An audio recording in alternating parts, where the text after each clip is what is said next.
السلام عليكم، ازيكم عاملين ايه؟ طيب تعالوا نتعلم مع بعض النهارده ازاي نحرك اي صورة او فيكتور او ايمج عامة بشكل عام على مسار او على باث احنا راسمينه بايدينا. طيب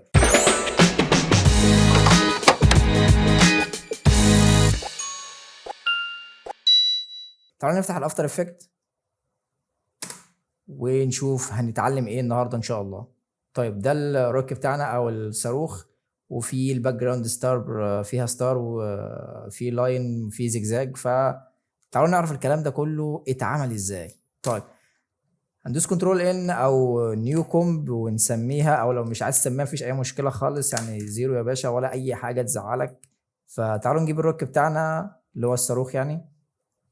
وقبل اي حاجه تعالوا نكبر كده السكيل، فهنلاقيها يعني هنلاقي الصاروخ بتاعنا باكسل. طب ليه الكلام ده وهو فيكتور؟ عشان احنا ناسيين حاجه مهمه، وهي الريست رايز او علامه الشمسيه دي، يعني زي ما بعض بيقولها يعني. فهندوس عليها نفعلها كده، فخلاص يعني المشكلة اتحلت يعني فعلا في ناس بتبقى تايهة عن الحتة دي. يعني لازم ناخد بالنا لو فعلا شغالين على اي فيكتور على افتر افكتس، فنركز لعلامة الريست رايز دي عشان الفايلات ما تكونش ضاربة مننا او الكواليتي بتاعتها قليلة جدا. طيب ده الصاروخ بتاعنا، فهنخفيه بس كده. هنعمل نيو سوليد كنترول واي ونقول له اوكي. يعني كده كده خلاص، يعني دي هتبقى الباك جراوند اللي فيها الستار بتاعتنا. فتعالوا كده نقول له بي جي اوكي، اقفلها مش عايزينها دلوقتي. فتعالوا نرسم المسار بقى بتاعنا اللي هيمشي عليه الصاروخ. طيب اتاكد انت مش واقف على اي لاير من دول، ونروح نرسم الباث او المسار بتاعنا. فتعالوا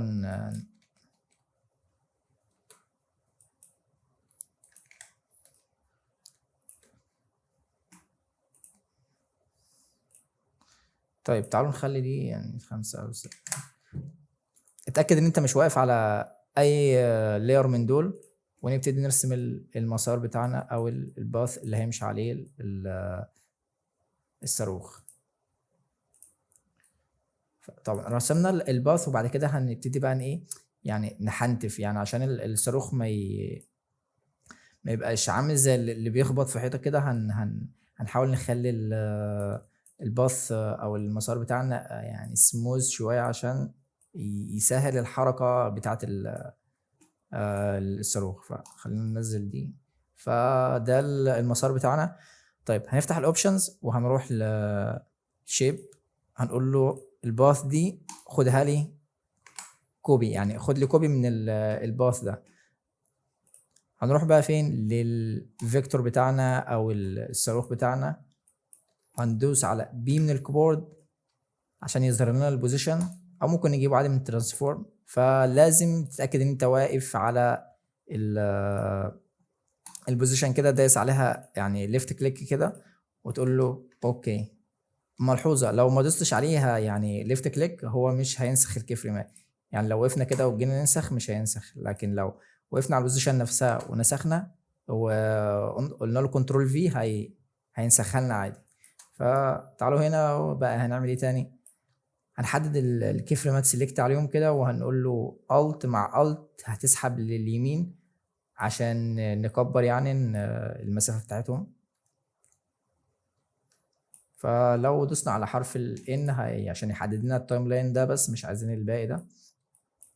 وممكن عشان ما نزعجش نفسنا بالمكان الفاضي، ممكن رايت كليك ونقول له تايم كوم تو ورك اريا عشان يقتل لنا المكان ده بس. طيب الصاروخ معانا بقى تمام، بس هو لسه مش بيلف ولا يعني مش واخد الشكل اللي احنا عايزينه. فهنحدد الكي فريمز دي كلها، وممكن كنترول الت او، او ممكن نقف على اللاير نفسها ونقول له كليك يمين ترانسفورم ونقول له اوتو اورينت. طيب من اوف هنخليها اورينت باث ونقول له اوكي. لسه برضو يعني ما اتظبطش، يعني لسه برضو مش واخد ال الشكل المظبوط بتاعه. طيب كل اللي هنعمله هندوس على حرف الار من الكيبورد، وهنلف الصاروخ بتاعنا بحيث ان هو يبقى مظبوط على الباث بالظبط كده. تمام. طيب تعالوا بقى نشوف يعني الشكل، تعالوا نرجعه لورا بس.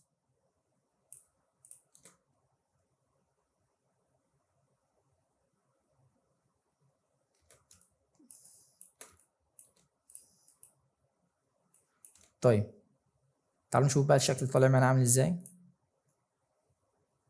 طيب جميل قوي. ممكن بقى نعمل ايه ايز او نعمل كي فريمز، اختصارها اف 9، او كليك يمين وكي فريمز اسيستنت ونقول له ايز.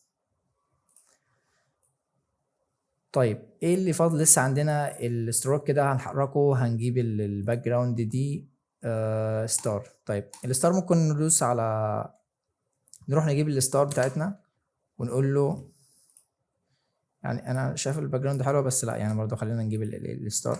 طيب من افكت كونسول انا هجيب الستار، السي سي ستار بورست. هكبر بقى هلعب في الديوريشن بتاعتها عشان يعني تديني الحاجه اللي انا عايزها. هكبر دي عشان مش عايز دول كلهم، خليها يعني.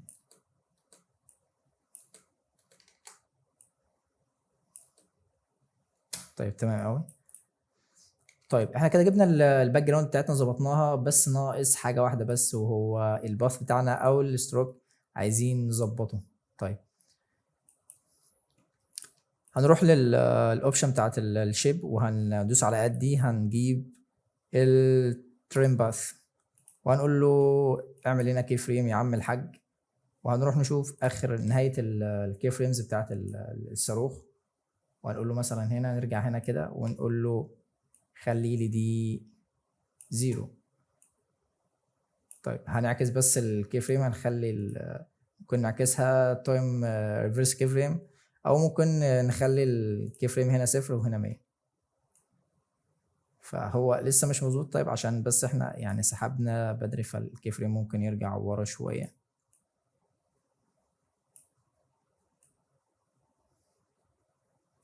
برضو ممكن نرجعه ورا شويه.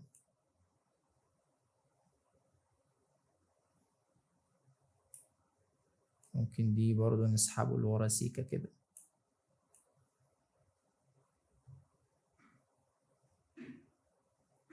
طيب تمام قوي.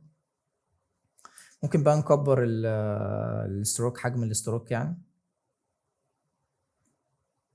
تمام حلو. اللون الاحمر ده لو عايزين نخليه اصفر يعني تمام برضو، اي لون يعني قشطه، بس انا شايف الاحمر كويس.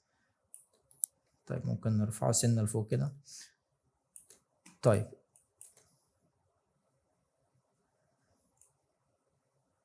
ممكن نرجع الكي فريم ده كده سنه بسيطه. طيب تمام. طيب عندنا بقى حاجه تاني هنضيفها، هي الويجل باث. الويجل باث هو عشان يعني يدينا، يعني شايفين الزيجزاج في الستروك كده، يعني هو ده اللي احنا عايزينه.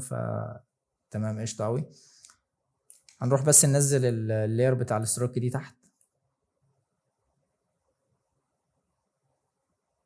طيب احنا لسه ناقصنا كي فريم برضو يعني تاني، اللي هو بتاع الاند بقى، اللي هو هيسحب الستروك كده يخليه يخرج بره. طيب خلينا ندوس على ستارت، نعمل كي فريم جديد ونقول له هنا باي باي ستروك. طيب هو الستروك يرجع، بس هيرجع هو يعني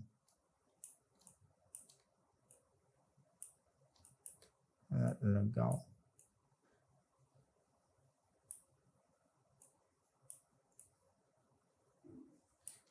طيب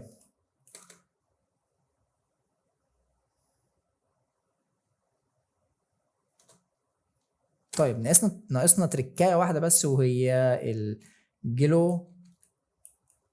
الجلو عشان يدي اضاءه كده على الستروك، وعشان يدي اضاءه برضو حلوه تحسسك ان انت في الفضاء يعني، او ما شابه يعني. تعالوا نجيب الجلو ونلعب بقى في القيم بتاعته عشان يعني نوصل للشكل اللي احنا عايزينه.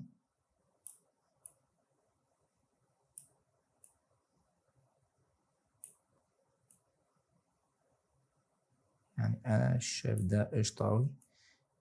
نلعب في القيم لحد يعني ما نوصل للدرجة اللي احنا عايزينها او الفيل اللي احنا عايزينه. فناخد ده كوبي برضو ونروح على الشيب اللي هي الستروك ونقول له اوكي. فممكن نغير اللون بتاع ده، نحاول يعني نخليها ابعد من اللون التاني سيكا. قشطة اوي. بس تعالوا نشوف بقى الفاينل. لو في اي حاجة عايزينها اكتبوا لي في التعليقات وان شاء الله هرد عليكم بسرعة. لو عجبك الفيديو ما تنساش تعمل لنا لايك وسبسكرايب للقناة عشان ده بيساعد جدا. شكرا واشوفكم في فيديو جديد. السلام عليكم.